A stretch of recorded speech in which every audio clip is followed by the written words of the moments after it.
technology had nothing to teach us, don't be silly. They were just afraid. 75 years of fear. There's nothing smart and nothing. Oh, and let me mention,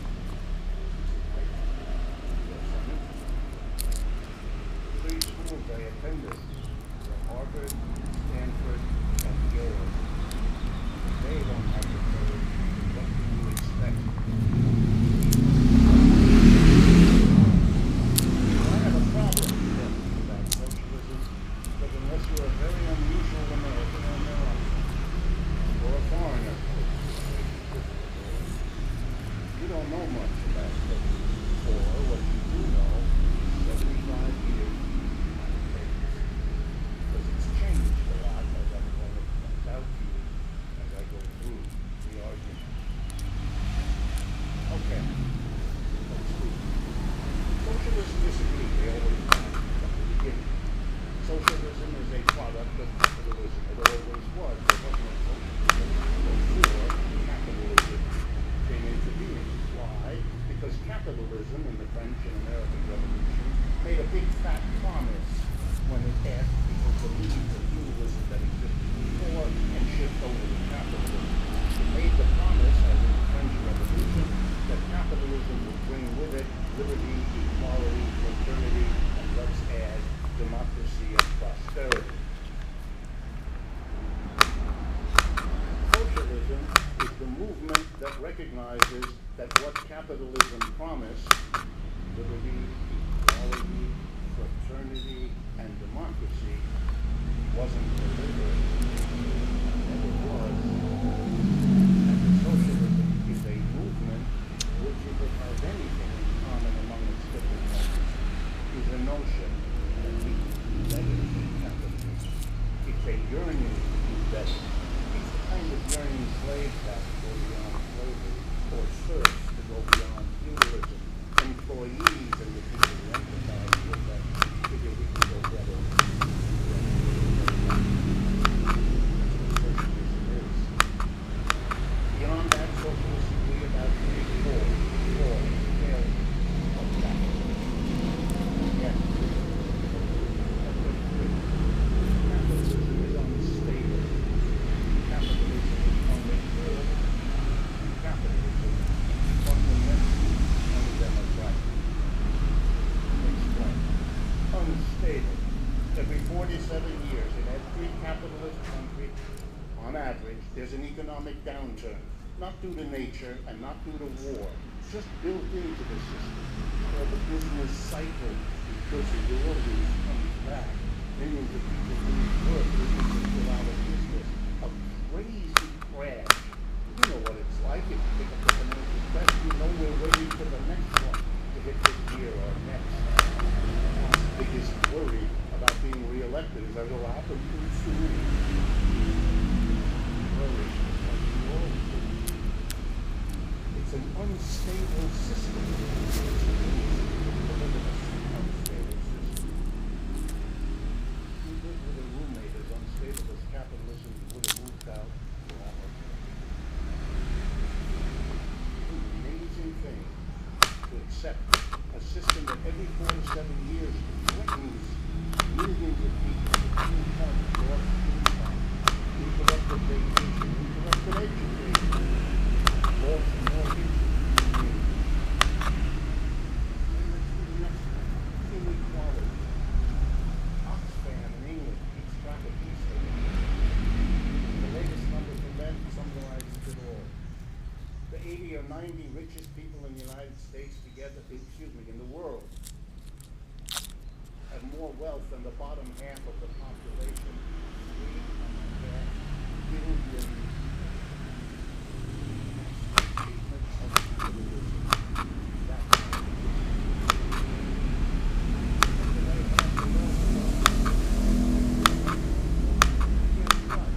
they'd still be the richest people in the world, only you now have a vast amount of money filled with the sickness, the lack of education, the absence of water, the insufficiency of food,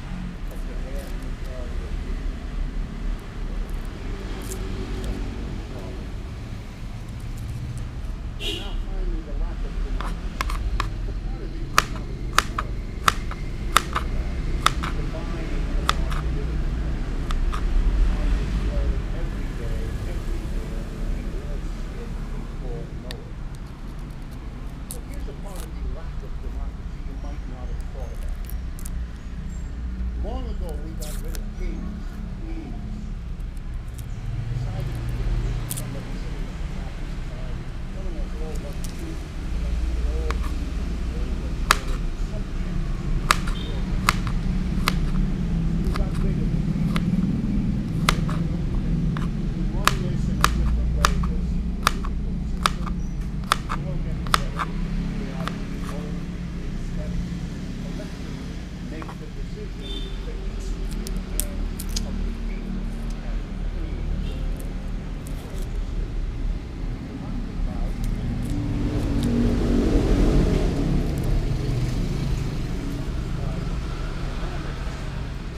So what we had is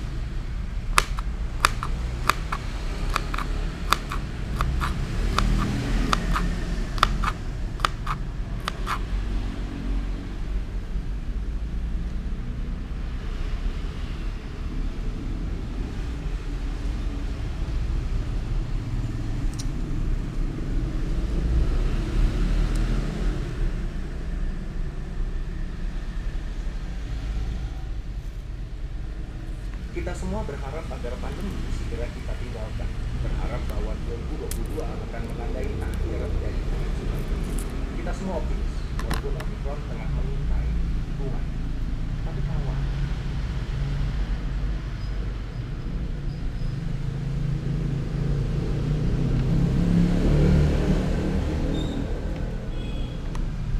Hello everyone. Want to see how the giant McDonald's corporation makes its burgers and other stuff? Then let's get it on. The process of making buns begins with dough. To make it, McDonald's uses flour, water, liquid yeast, and salt. Then the sponge is sent to a fermentation room for about 4 hours. After that, the dough goes down the chute and gets mixed with other ingredients. For example, sugar and salt. But don't worry, of course, buns are not the most dietary product, but they still contain less than 5% sugar. At the next stage, a huge machine twists the dough, after which the conveyor shapes it into small balls. Then these balls are given a light dusting of flour and put into special baking pans. Then the balls have to stay there for 55 minutes at a temperature of 100 degrees Fahrenheit and a humidity of 90%. So, what else is left? Of course, sesame seeds. The buns are passed through a machine that applies an even coating of those, and then the buns are sent into a huge oven for 8 to 9 minutes at a temperature of 465 degrees Fahrenheit. After the buns are thoroughly baked, they're left on a special spiral cooler.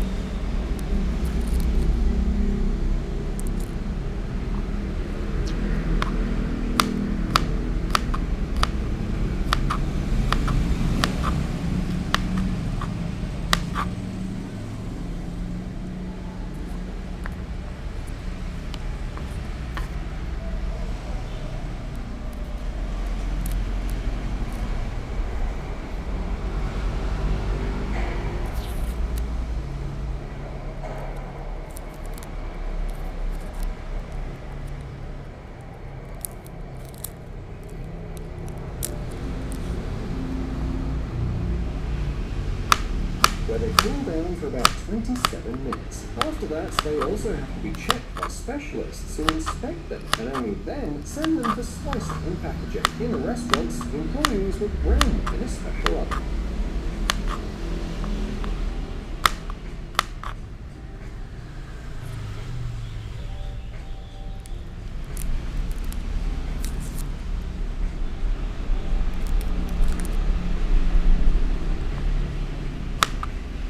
Meanwhile, the process of making beef patties at McDonald's is incredibly simple. The beef arrives to the processing plant in special sealed trucks. The meat is checked for its freshness, various bacteria. After that, lean and fat are mixed together and ground in a huge meat grinder. That way they get 100% real beef, like the ones you could buy at any grocery store.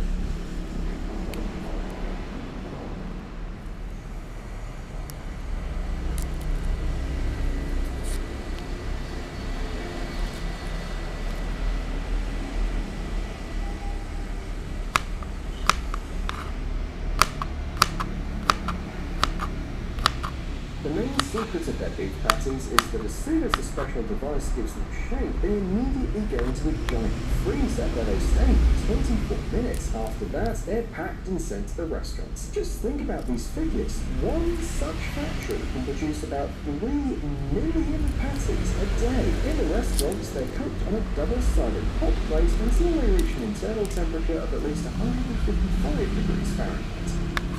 In order to grow high-quality lettuce, the land on farms is regularly checked.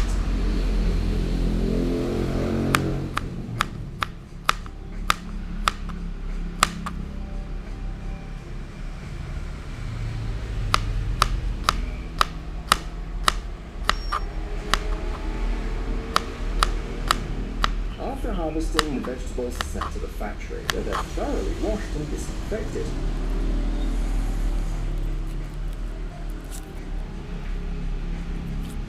Next, experts check the harvest for freshness and throw away any damaged leaves. After that, the lettuce is sliced or chopped, depending on how it needs to be served at the restaurants.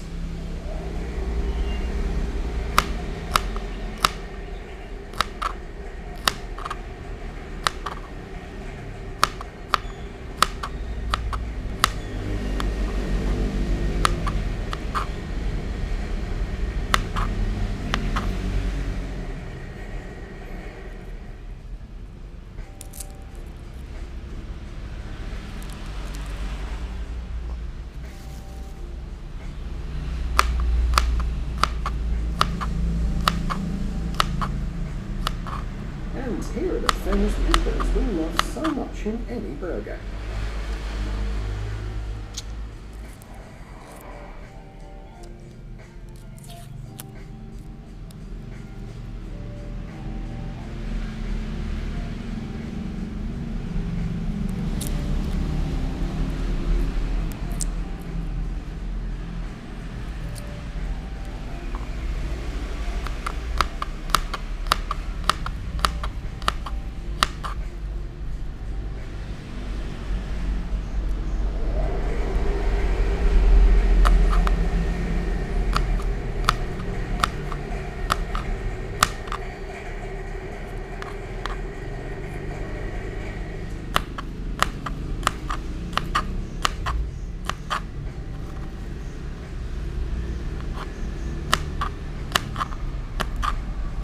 The basis of the Heinz ketchup recipe remains unchanged, namely tomatoes, sugar, salt, spices and vinegar. The tomatoes for the ketchup are grown on special farms where producers use only selected seeds. It is important for the future sauce that the tomatoes have a large amount of pulp and a low moisture content, so that there will be no need to add starch to the product.